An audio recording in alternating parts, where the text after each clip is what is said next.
The new Moonlord Master Boss has just been released, and honestly, he's crazy strong. So let me show you how to easily defeat him without taking any damage.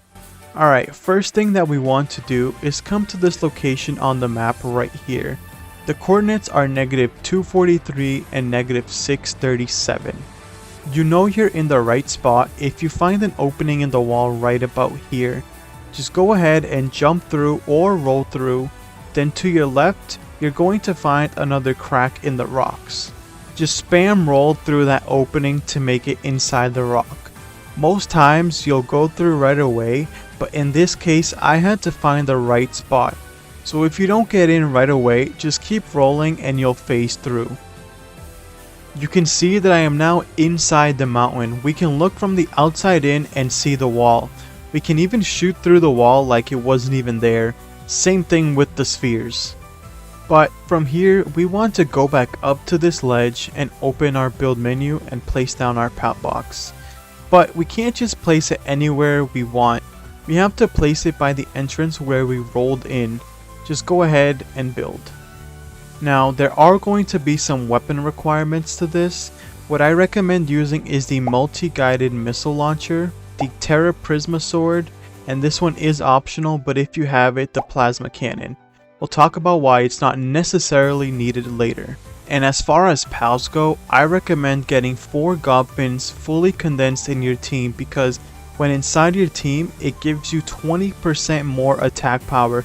So with 4, it's 100% more. I also definitely recommend Felbat fully condensed since she has the partner skill Lifesteal, which she turns the damage you dealt to an enemy into HP for you, and the less you die, the faster you beat the boss. Now, if you don't have time to fully capture, condense all these pals, I have a video on all the best duplication glitches out now that still work after the new update. Now, for your base pals, you can pretty much use any pals you want as long as they are strong. I have about 30 base pals just because I don't have any rescue pals, any pallet pods, or health grenades, so in case any die, I can just swap them out real quick. I'm using Bastagor with Hydro Slicer, Double Blizzard Spike, and Dark Whip. I will say, the more homing skills you add, the easier this will be. And now, to be able to leave this spot, you can go to the wall and move forward and turn your camera so that you see the wall from the outside. From there, just roll out. Now, I'm going to show you exactly why the guided missile launcher is so good. There's a raid about to happen, and once I reload, I'm just going to shoot in the general direction and the missile will do the work for me. With the homing ability and the 4 consecutive rockets, this is actually so helpful. Now, just go build the summoning altar. Build it as close to the entrance as you can so you don't die trying to run to it.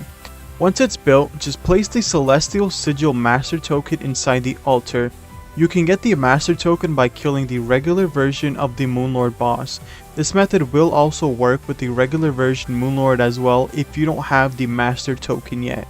Now, before we start, just make sure your Terra Prisma sword is all the way out with the 9 blades, and all the guns you plan to use are reloaded and ready to go. Now, let's summon Moonlord and book it to the glitch spot. Don't freak out too much. While I have been trying to get into the glitch spot, I have never been attacked.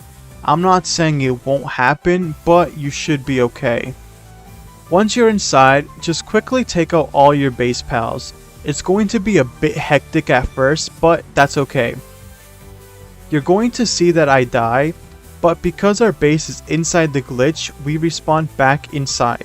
Now you don't need to worry because your pals will still keep fighting even after you die. Now, to not keep dying every time he uses that beam, what we want to do is just focus on his forehead eye. As soon as the beam appears, you want to roll forward, and that way you will never take any damage since that is the only attack that will harm you in this glitch.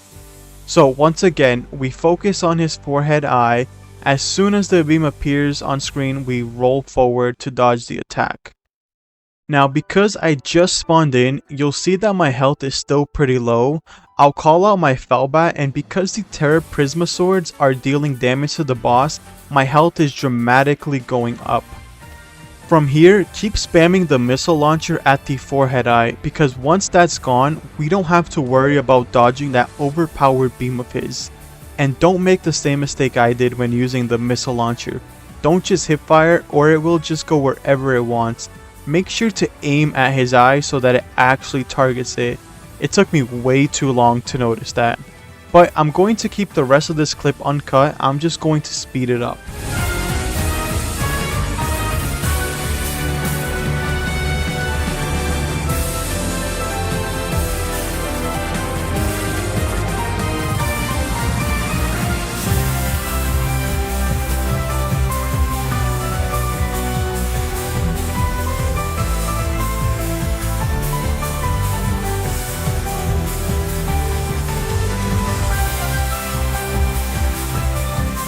Now that his forehead eye is gone, we can focus on his hand eye.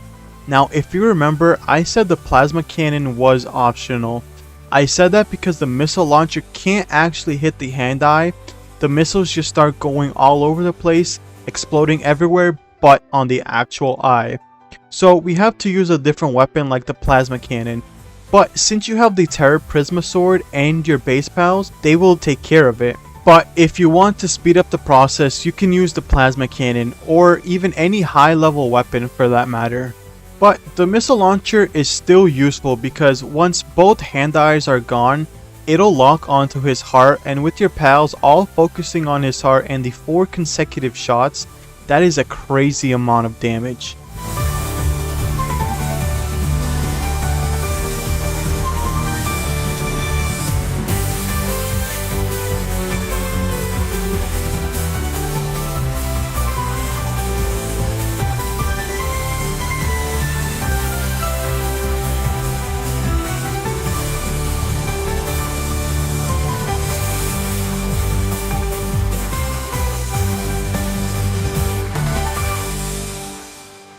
And just like that, with 3 minutes and 30 seconds left to spare, the brand new Moonlord Master has been beaten with almost no effort at all, with the basic settings applied. You can see that in the entire fight, only 2 of my pals died. This will obviously vary depending on the health of the pals that you use. Now, as far as the loot goes, it's pretty insane as well. The legendary schematics for the Terraria weapons went from less than 1% drop rate to a whole 25%. From this boss, you'll get 25% chance of either getting the legendary Terra Blade, the Terra Prisma Sword, or the Nightglow Lantern schematics, along with a few other things that are pretty rare as well. So that's pretty much it. As of right now, that's the easiest way of farming the Moonlord Master boss. You don't have to do things exactly like I did. You can use a different weapon or pals, whatever you can make work. If you change the damage settings, you won't even need pals. You'll be able to do this solo with just the weapon. So that's going to be all for today, guys. I haven't seen anyone else post or talk about this glitch, so I believe I did figure it out. But regardless, I just wanted to put this video out there showcasing it because it's too good to not share it with everybody else. But with that being said, I hope you guys enjoyed and have a great rest of your day. Peace out.